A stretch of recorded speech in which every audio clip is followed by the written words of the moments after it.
వర్షిత. బులెటిన్లో ముందుగా హెడ్లైన్స్ చూద్దాం. నాగారం బీజేపీ అధ్యక్షుల ఆధ్వర్యంలో ర్యాలీ. పవన్ కళ్యాణ్ జన్మదినం సందర్భంగా నిర్వహించనున్న మెగా రక్తదాన శిబిరం. ఏరియా ఆసుపత్రిని సందర్శించిన ఎమ్మెల్యే. మైదాన ఏర్పాట్లను పరిశీలించిన మాజీ మంత్రి. ఆర్థిక సహాయం చేపట్టిన రామమోహన్. MP Avinash Reddy arrest. పులివెందులలో జెడ్పీటీసీ స్థానం ఎవరిది? ఇతర గురుకులాలకు విద్యార్థుల తరలింపు హడావిడి. ప్రతి అర్హుడికి ఇల్లు మాట తప్పని కాంగ్రెస్ ప్రభుత్వం ఎమ్మెల్సీ. దివ్యాంగుడిని ఈడ్చుకెళ్లిన కానిస్టేబుల్.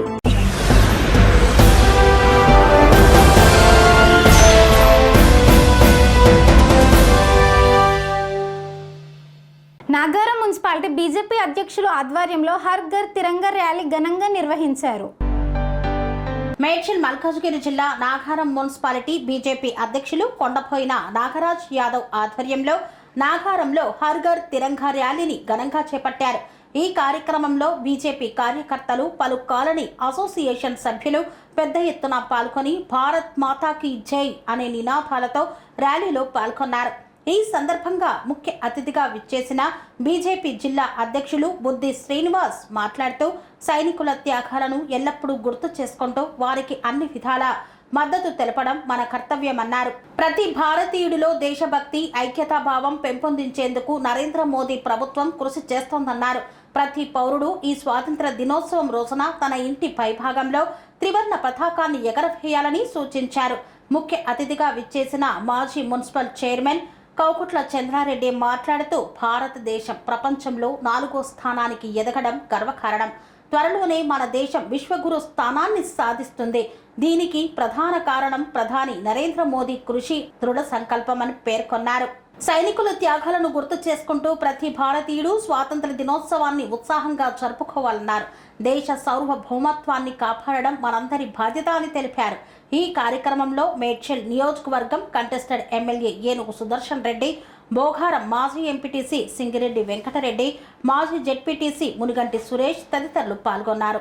ఇంటిపై ప్రతి షాపుపై ఎగరవేయాలని, అదేవిధంగా మన పూర్వీకులు, మన పెద్దలు స్వాతంత్రానికి పోట్లాడినటువంటి వ్యక్తులను వాళ్ళను కూడా విగ్రహాల శుద్ధి చేయాలని కోరుకుంటూ సమయం లేదని కూడా ఇప్పుడు ఇంతటితో ఈ అవకాశాన్ని పొందుతాం.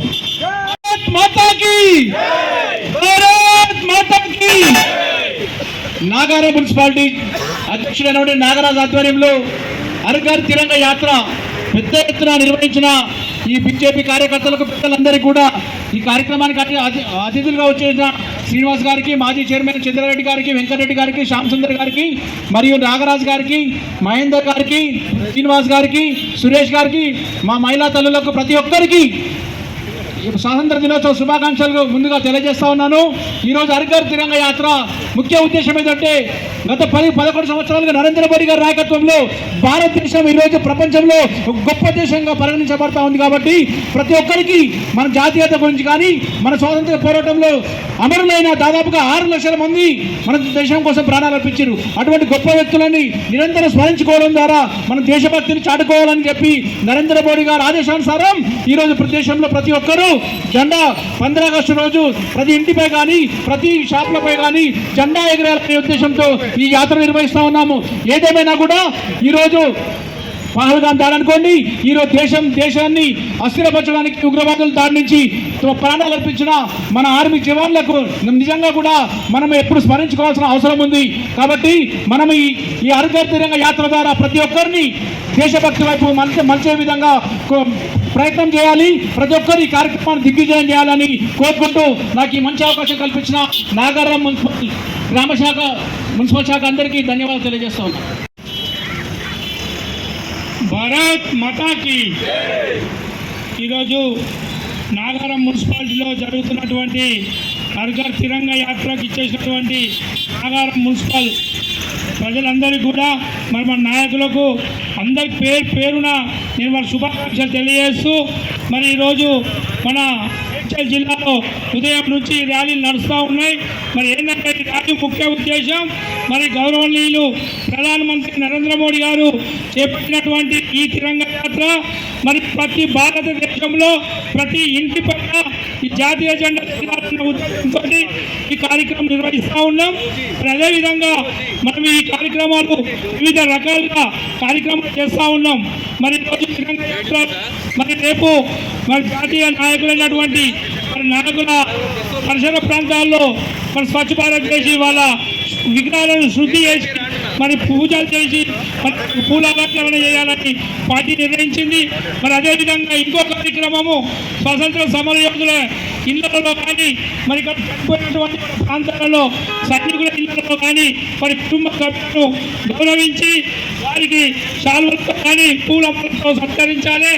ఈ రకమైన ఉద్దేశంతో నరేంద్ర మోడీ గారు భారతదేశం మొత్తం మీద కూడా ఈ కార్యక్రమాలు నిర్వహిస్తూ ఉన్నాం.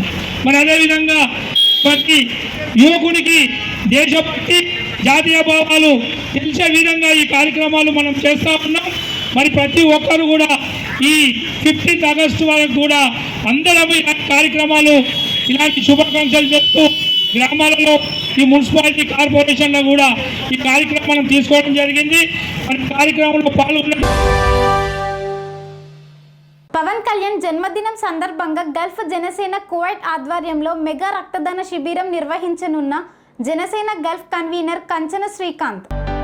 కువైట్లో పవన్ కళ్యాణ్ జన్మదినం సందర్భంగా గల్ఫ్ జనసేన కువైట్ వారి ఆధ్వర్యంలో మెగా రక్తదాన శిబిరాన్ని ఆగస్టు 29వ తారీఖున జాబ్రియా బ్లడ్ బ్యాంక్లో గల్ఫ్ జనసేన కన్వీనర్లు కాంచన శ్రీకాంత్, రామచంద్ర నాయక్, అంజన్ కుమార్, ఆకుల రాజేష్, బిరధా సూర్య మరియు కార్యవర్గం పర్యవేక్షణలో నిర్వహిస్తున్నారు. కువైట్లోని మెగా అభిమానులు, జనసేన కార్యకర్తలు, వీర మహిళలు, కూటమి సభ్యులు పాల్గొని జయప్రదం చేయాలని కోరారు. కువైట్లోని గల్ఫ్ జనసేన కార్యవర్గంతో కలిసి పోస్టర్ను ఆవిష్కరించారు. అందరికీ నమస్కారం. గల్ఫ్ జనసేన కువైట్ వారి ఆధ్వర్యంలో పవన్ కళ్యాణ్ గారి జన్మదిన సందర్భంగా, పవన్ కళ్యాణ్ గారి పుట్టినరోజు సెప్టెంబర్ 2వ తారీఖు అయితే దానికన్నా ముందుగానే ఇక్కడ శుక్రవారం సెలవు దినం వస్తుంది కాబట్టి ఆగస్టు 29వ తారీఖున జాబ్రియా బ్లడ్ బ్యాంక్లో రక్తదాన శిబిరాన్ని ఏర్పాటు చేయడం జరిగింది. ఇది మన అందరి ఆధ్వర్యంలో, కువైట్లో ఉన్నటువంటి జనసేన మెగా అభిమానుల అందరి ఆధ్వర్యంలో ఇది నిర్వహించబడుతున్నాం. ప్రతి ఒక్కరూ కూడా జన సైనికులు, వీర మహిళలు, అలాగే మెగా అభిమానులు, మెగాస్టార్ చిరంజీవి గారు, రామ్ చరణ్ గారు అందరి అభిమానులు కూడా పాల్గొని ఈ కార్యక్రమాన్ని జయప్రదం చేయాలి. రక్తదాన శిబిరాన్ని ఎందుకు ఏర్పాటు చేయడం జరిగింది అంటే, పవన్ కళ్యాణ్ గారు పార్టీ స్థాపించినప్పటి నుంచి కూడా ప్రజాసేవ మనకు ఎప్పుడు కూడా మనకు సూచించేది తోటి వారికి సహాయపడడం, సమాజానికి కాస్తో కూస్తో మన వంతు చేయడం. అలాగే గల్ఫ్ దేశమైనటువంటి ఈ కువైట్లో మనం వచ్చి ఎన్నో కుటుంబాలు ఎన్నో విధాలుగా మనం సంపాదించుకొని మన భార్య బిడ్డలను, అలాగే మన వంశపారపర్యాన్ని అన్నీ కూడా మనం ఇల్లులు కట్టుకుంటున్నాం. ఇల్లు లేని వాళ్ళు ఇల్లులు కట్టుకుంటున్నారు. ఎంతోమంది పిల్లలకు పెళ్ళిళ్ళు చేసుకుంటున్నారు. ఈ కువైటు చాలా ఇచ్చింది మన అందరికీ కూడా. ఈ దేశానికి మనం ఏదైనా తిరిగి ఇవ్వగలగమంటే ఇలాంటి కార్యక్రమాలు చేసి మనం ఇచ్చే రక్తం వల్ల ఒకరి ప్రాణం అక్కడ నిలబడుతుంది. ఇదే మన పవన్ కళ్యాణ్ గారు మనకు సూచించారు. కాబట్టి మన అందరం కూడా ఉత్తేజంగా, ఉత్సాహంగా ఈ కార్యక్రమాన్ని పాల్గొని రక్తదానం చేసి మన ఆశీస్సులు, వారి అందరి ఆశీస్సులు కూడా పవన్ కళ్యాణ్ గారికి చేరే విధంగా మన అందరం కూడా పాటుపడాలని మనస్ఫూర్తిగా మిమ్మల్ని అందరినీ కూడా కోరుకుంటున్నాను. మరొకసారి చెప్తున్నాను, ఆగస్టు 29 జాబ్రియా బ్లడ్ బ్యాంక్లో మనం రక్తదాన శిబిరాన్ని ఏర్పాటు చేయడం జరిగింది. మనమందరం కూడా వందల వేల సంఖ్యలో మనం అక్కడ రక్తాన్ని డొనేట్ చేయబోతున్నామని చెప్పి మరొకసారి మీ అందరికీ కూడా తెలుపుకుంటూ జై. భువనగిరి జిల్లా ఏరియా ఆసుపత్రిని సందర్శించిన ఎమ్మెల్యే కుంభం అనిల్ కుమార్ రెడ్డి. యాదాద్రి భువనగిరి జిల్లా ప్రభుత్వ ఆసుపత్రితో పాటు మెడికల్ కాలేజీగా అభివృద్ధి చెందుతుందని, అధికారులు ఎలాంటి అలసత్వం వహించకుండా ఎప్పటికప్పుడు చూడాలని జిల్లా ఆసుపత్రి సూపరింటెండెంట్ను ఆదేశించారు ఎమ్మెల్యే కుంభం అనిల్ కుమార్ రెడ్డి. పనుల్లో నాణ్యత లోపం ఉంటే సహించేది లేదని, ఎప్పటికప్పుడు అధికారులు తనిఖీ చేయాల్సిన బాధ్యత ఉందని అన్నారు. రోగులకు అందుతున్న సేవలను అడిగి తెలుసుకున్నారు. వచ్చే రోగులకు ఎలాంటి ఇబ్బందులు లేకుండా చూడాల్సిన బాధ్యత డాక్టర్లపై ఉందని పేర్కొన్నారు. ప్రైవేట్ వ్యక్తులు ఏరియా ఆసుపత్రి ముందు ఉన్న ఆసుపత్రుల్లో వైద్యం చేయించుకోవడానికి తీసుకెళ్తున్న విషయం తన దృష్టికి వచ్చిందని తెలిపారు. రోగులను ప్రైవేట్ ఆసుపత్రికి తరలించే వ్యక్తులపై చర్యలు తీసుకోవాలని పేర్కొన్నారు. ముందు తరాలకు ఉపయోగపడే విధంగా భువనగిరి జిల్లా కేంద్ర ఆసుపత్రి ఉండాలని సూచించారు. అక్కడ చూసినాము మనం. ఇది ఒక పెద్ద వార్డు. ఇప్పుడు ఎంటైర్ ప్లాన్ ఏరియా ఎట్లా ఉంది మన హాస్పిటల్? ఇదంతానా ఆడదానికి వస్తుంది పాత బిల్డింగ్ మొత్తం పైన మొత్తం కడుతున్నాం. సో ఎంత ప్లింత్ వస్తుంది మనకి? ఇది 35,000. ఆయుష్ బ్లాక్ ఉంది సార్ కింద. ఆయుష్ బ్లాక్ ఉంది కింద. ఓకే, ఆయుష్ హాస్పిటల్ కింద ఉంది కదా, దాని మీద కూడా ఇప్పుడు వేస్తున్నారు. ప్లస్ ఇక్కడ కూడా ఓపెన్ ఏరియా ఒకటి ఉంది. అది ఎక్కడ ఉంది? ఓపెన్ ఏరియా ఇది కదా, దీని మీద ఒక ఎందుకంటే వెయిట్. సో ఇప్పుడు దీస్ ఆర్ ఆల్ వార్డ్స్. ఇవి వార్డ్స్, ఇది వార్డ్స్. ఇది ఆయుష్ బ్లాక్ మీద కూడా ఇది క్రిటికల్ కేర్ ఎంట్రన్స్ అయితే సార్. ఓకే, ఇదంతా క్రిటికల్ కేర్ బ్లాక్. ఇదంతా క్రిటికల్ కేర్. ఓకే, ఇప్పుడు critical care as such we don't have no. మనకు లేదు కదా ఇప్పుడు లేదు. This will be critical care అంటే ఐసీయూ. ఎన్ని బెడ్స్ వస్తాయి ఇవి ఐసీయూ? క్రిటికల్ కేర్ లో డిఫరెంట్ కాంపోనెంట్స్ ఉన్నాయి సార్. వాళ్ళ దాంట్లో ప్రకారం సెంట్రల్ గవర్నమెంట్ దాని ప్రకారం ఏంటంటే మనకు థియేటర్ కాంప్లెక్స్ ఉండాలి, లేబర్ ఉండాలి, ఐసీయూ ఉండాలి. ఓకే, దీనికి అన్నిటికీ సెంట్రల్ ఆక్సిజన్ సప్లై ఉంటుంది. మనకి ఇప్పుడు ఎక్కడైనా కానీ మనం ఆక్సిజన్ సిలిండర్ పెట్టడు కొన్ని ఏరియాలకే ఉన్నాయి కదా, అట్లా కాకుండా ఇక్కడ మీకు సెంట్రల్ ఆక్సిజన్ సప్లై ఉంటుంది. ఇదంతా థియేటర్ కాంప్లెక్స్ సార్. ఇక్కడ 4 థియేటర్లు వస్తున్నాయి ఇండ్లని. పెద్ద పెద్ద థియేటర్ ఇందులోనేనా? ఇలా 4 థియేటర్లు వస్తాయి సార్. ఇవి 4 థియేటర్లు. ఇది 4 థియేటర్లు. ఇవి ఇక్కడ ఇలా ఆపరేట్ అయిన పేషెంట్లే మనము immediate male female post operative wards. Post operative immediate పక్కన ఉంటుంది. తర్వాత ఇదంతా ఐసీయూ. ఇదేమి ఐసీయూ అంటే for different total theatre complex కాకుండా 50 బెడ్స్ వస్తాయి sir. So ICU will be 50 beds. 50 beds అంటే ఐసీయూ ఈ వార్డ్స్ అన్ని కలుపుకొని 50 బెడ్స్. ఐసీయూ ఇంటెన్సివ్గా ఉండేది 10 to 15 cases ICU sir. Full fledged ICU.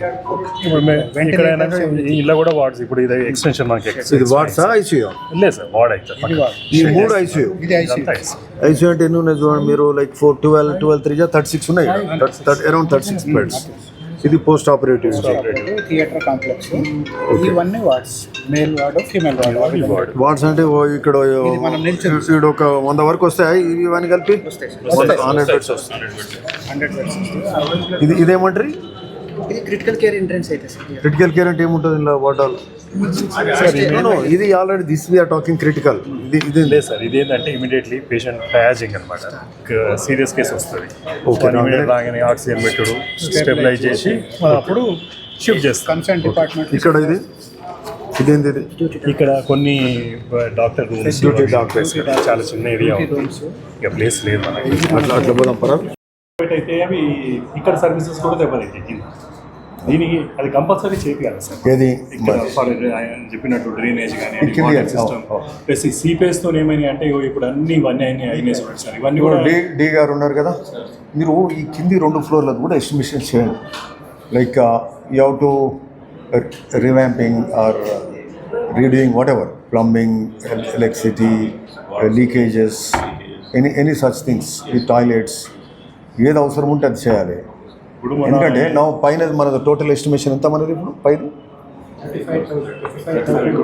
35 crores. That is including ఎక్విప్మెంటా? అంతే కదా. Structure will be. కరీంనగర్లో బీఆర్ఎస్ పార్టీ ఆధ్వర్యంలో నిర్వహించే బీసీ కథనబేరి సభ స్థలమైన మహాత్మా జ్యోతిబా పూలే మైదానాన్ని పరిశీలించిన మాజీ మంత్రి కరీంనగర్ ఎమ్మెల్యే గంగుల కమలాకర్. ఈ నెల 14వ తేదీన కరీంనగర్లో బీఆర్ఎస్ పార్టీ ఆధ్వర్యంలో నిర్వహించే బీసీ కథనబేరి సభా స్థలమైన మహాత్మా జ్యోతిబా పూలే మైదానాన్ని మాజీ స్పీకర్ మధుసూదనాచారి, మాజీ మంత్రి తలసానితో కలిసి ఏర్పాట్లను పరిశీలించారు మాజీ మంత్రి కరీంనగర్ ఎమ్మెల్యే గంగుల కమలాకర్. అనంతరం చింతకుంటలోని పార్టీ ఆఫీసులో ముఖ్య నాయకులతో సమావేశం నిర్వహించారు. అనంతరం సభకు సంబంధించి మీడియాతో మాట్లాడారు. ఈ కార్యక్రమంలో మాజీ మంత్రి కరీంనగర్ ఎమ్మెల్యే గంగుల కమలాకర్, జిల్లా పార్టీ అధ్యక్షులు రామకృష్ణారావు, హుజూరాబాద్ ఎమ్మెల్యే పాడి కౌశిక్ రెడ్డి, మాజీ మంత్రులు తలసాని శ్రీనివాస్ యాదవ్, శ్రీనివాస్ గౌడ్, శాసన మండలి పక్ష నేత మధుసూదనాచారి తదితరులు పాల్గొన్నారు. ఆటో ఆర్థిక సహాయం చేసిన విజయవాడ తూర్పు నియోజకవర్గం శాసనసభ్యులు గద్దె రామమోహన్. విజయవాడ తూర్పు నియోజకవర్గంలో నియోజకవర్గ శాసనసభ్యులు గద్దె రామ్మోహన్ ఆటోకు ఆర్థిక సహాయాన్ని అందజేశారు. 19వ డివిజన్ ఫకీర్గూడెంకు చెందిన పెరిపోగు రవి అనే వ్యక్తికి కొత్త సిఎన్జి ఆటోకి డౌన్ పేమెంట్ కట్టి ఇప్పించారు. ఆర్థికంగా ఎదగాలని ఈ సందర్భంగా ఆకాంక్షించారు. ఆ రోజు స్వయం రాజశేఖర రెడ్డి గారే కంప్యూటర్ అన్నం పెట్టుతారు, కంప్యూటర్ అన్నం పెట్టుద్దని చంద్రబాబు గారు చెప్పారు. ఇవాళ ఏది నిలుపుడైంది. ఇవాళ రాజశేఖర గారు బతుకుంటే ఆయన తల బాదుకున్నారు. ఎందుకంటే ఇవాళ కంప్యూటర్ లేకుండా ఏ పని చేసే అవకాశం లేదు. అలాంటి కంప్యూటర్ని గమనించిన వ్యక్తి ఈ రోజున P4 ద్వారా పేదరిక నిర్మూలన ఏకైక మార్గంగా ముందుకు జరుగుతుంది. మరి ఆయన ఆశయాలు ఆదర్శాలు ఆయన దగ్గర శిష్యుడు కూడా నా పుట్టివాడు కానివ్వండి, అనేక సంవత్సరాలుగా ఆయనతో సహచరం చేసిన ఈ రోజున రవి అనే మాకు పేద పార్టీ కార్యకర్త. ఆయనకి కాలు కూడా కొంచెం ఇబ్బంది ఉంది. ఎవరు అతనికి ఒక కొత్త ఆటోని ఇవ్వాలని చెప్పి ఆలోచన చేసి తెలుగుదేశం పార్టీ గారికి పేమెంట్ డౌన్ పేమెంట్ కట్టి ఆయనకి ఆటో ఇప్పించారు. ఇది P4లో భాగం. P4 ఉద్దేశం కూడా అది. మనం ఉపాధి కల్పించాలి, అవసరమైతే వాళ్ళ ఇంటి అవసరాలు ఏమన్నా కూడా చూడాలి. ఇలాంటి ఆలోచనతో ఆయన ముందు పెడుతున్న విధానాన్ని మనస్ఫూర్తిగా నేను అభినందిస్తాను. మాకు తోచిన విధంగా మేము పార్టీ కార్యకర్తలు కానీ పేదలకు కానీ కార్యక్రమాలు చేయాలి, వాళ్ళకి ఉపాధి కల్పించాలని చెప్పి ఆలోచనతోనే మేము అనేక మందికి ఇడ్లీ బళ్ళు ఇచ్చినా, లేకపోతే తోపుడు బళ్ళు ఇచ్చినా, లేకపోతే వికలాంగులకి స్కూటర్ల మీద వ్యాపారం చేసిన అవకాశం కల్పించిన ఇవన్నీ కూడా ఆయన ఆశయాల మేరకే ఇవన్నీ చేస్తున్నాం తెలియజేస్తున్నాం. ఈరోజు సిఎన్జి బండి బజాజ్ కంపెనీ వరుణ్ మోటార్స్ వాళ్ళ డిస్ట్రిబ్యూషన్లో చక్కటి మందికే కాకుండా దాని సర్వీస్ కూడా గొప్ప ఉంది. సర్వీస్ స్టేషన్ అంతా కూడా చూడండి, సర్వీసింగ్ విధానం కూడా చాలా గొప్ప ఉంది. కొన్ని వాళ్ళకు 5 సంవత్సరాల వారంటీలో ఎలక్ట్రికల్ వాళ్ళకైతే 5 సంవత్సరాలు ఏ చిన్న రిపేర్ వచ్చినా రిపేర్ లేదు, దాన్ని మార్చలేదు. ఒక బ్యాటరీ రిపేర్ వస్తే బ్యాటరీ తీసేసి కొత్త బ్యాటరీ ఇచ్చారు. అలాగే ఇంకేది రిపేర్ వచ్చినా కూడా అలాంటి క్వాలిటీ వాళ్ళు వాళ్ళ పొల్యూషన్ కూడా దృష్టిలో పెట్టుకోవాల్సిన అవసరం ఉంది. ఎందుకంటే పొల్యూషన్తో అనేక మంది తిరుగుతూ ఉన్నారు. ఢిల్లీ నగరం చూస్తున్నాం, నేర్చుకోవాలి. ఢిల్లీ నగరంలో 1 గంట మనం బయటకు వచ్చి గాలి పీల్చే అవకాశం ఏ విధంగా పొల్యూషన్ చూస్తూ ఉన్నారు. మన విజయవాడ రాజధాని నగరం రానున్న రోజుల్లో ఇలాంటి పొల్యూషన్ కాపాడుకోవడానికి సిఎన్జి తర్వాత కరెంటు వెహికల్స్ని వాడాలని నారా చంద్రబాబు. వార్తల్లో చిన్న విరామం. కన్స్ట్రక్షన్ రంగాలలో దశాబ్దపు అనుభవంతో కస్టమర్ల మరియు శ్రేయోభిలాషుల మన్ననలను నమ్మకాన్ని గెలుపొందిన సంస్థ విఆర్ఆర్ కన్స్ట్రక్షన్స్. నాణ్యతకు నమ్మకానికి మారుపేరు VRR constructions. Independent houses, apartments, villas అన్ని రకాల హంగులతో అలరించే అద్భుతమైన వెంచర్స్ తో పాటు అందరికీ అందుబాటు ధరలో సొంత ఇంటి కలను సాకారం చేసే నమ్మకమైన సంస్థ VRR constructions. Please visit VRR Constructions, Varatex Plaza near Radhika Theatre, ECL X Road, Hyderabad. Call to 9100885552, 9100885559.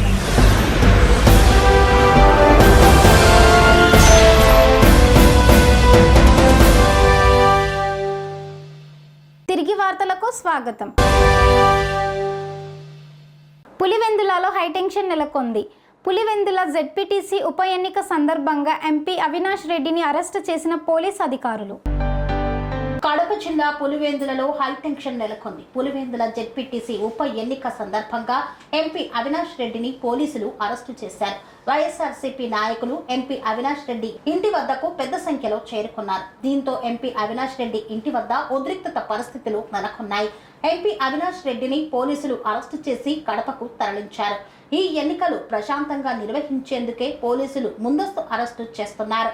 అలాగే వేంపల్లిలో వైఎస్ఆర్సీపీ రాష్ట్ర ప్రధాన కార్యదర్శి సతీష్ రెడ్డి ఇంటి వద్ద పోలీసులు మోహరించి హౌస్ అరెస్టు చేశారు.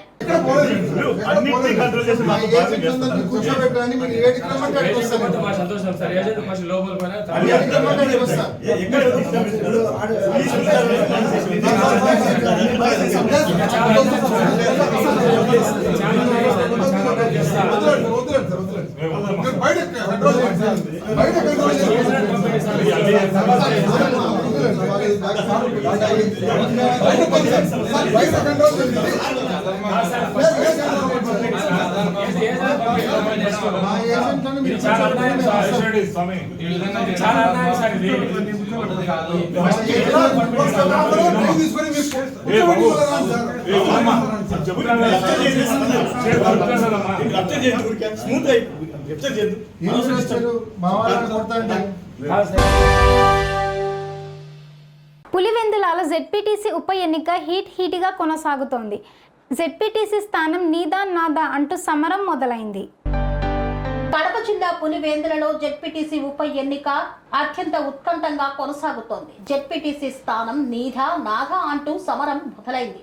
మాజీ సీఎం వైఎస్ జగన్మోహన్ రెడ్డి కంచుకోటలో జెడ్పీటీసీ స్థానం కైవసం చేసుకునేందుకు తెలుగుదేశం పార్టీ విశ్వ ప్రయత్నాలు చేస్తోంది. టీడీపీ వైసీపీ నేతల మధ్య మాటల యుద్ధంతో ఈ ఎన్నికలు జరుగుతున్నాయి. ఇరు పార్టీల నేతలు జెడ్పీటీసీ స్థానం కోసం ఎంతో ప్రతిష్టాత్మకంగా తీసుకున్నారు. పోలీసులు సజావుగా ఎన్నికలు నిర్వహించేందుకు ముఖ్య నేతలను ఎక్కడికక్కడ అరెస్టులు చేస్తున్నారు. ఎంపీ అవినాష్ తో పాటు టీడీపీ ఎమ్మెల్సీ రామ్ భూపాల్ రెడ్డిని అరెస్టు చేశారు.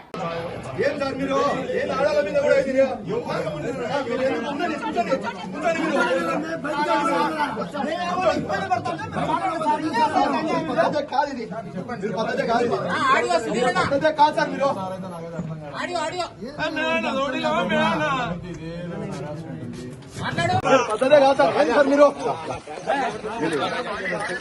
పద్ధతి కాదు, మీరు చేసేది అన్యాయం, అక్రమాలు చేస్తున్నారు. మీరు మిమ్మల్ని ఎంతగా మాట్లాడతారో మాట్లాడేవాళ్ళు అంతే కదా. పైకి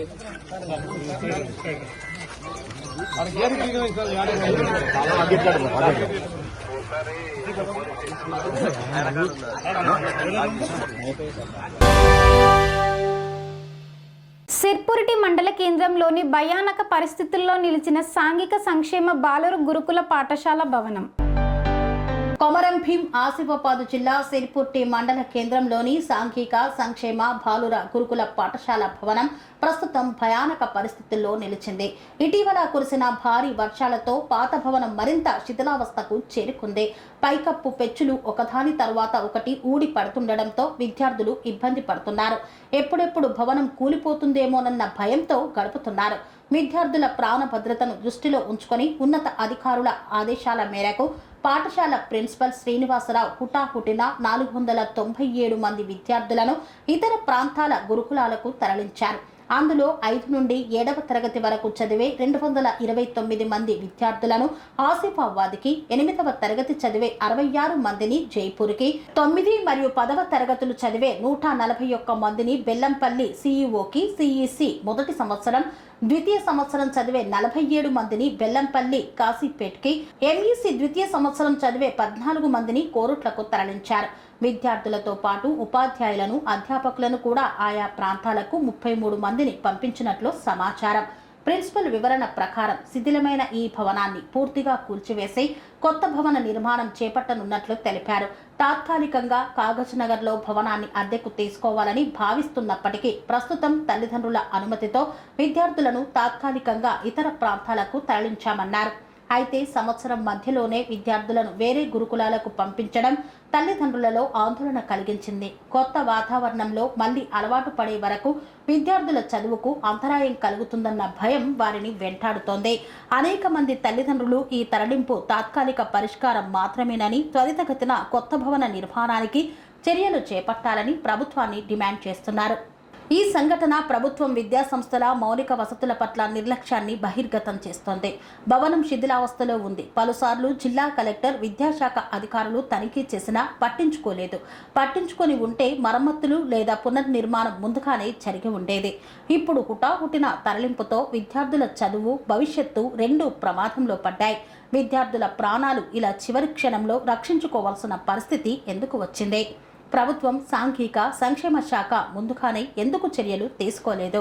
ప్రభుత్వం తక్షణమే శిథిల భవనాన్ని కూల్చివేసి ఆధునిక సదుపాయాలతో కొత్త భవనం నిర్మించకపోతే రాబోయే తరాలకు కూడా ఇదే పరిస్థితి మళ్లీ ఎదురవుతుందని విద్యార్థుల తల్లిదండ్రులు కోరుతున్నారు.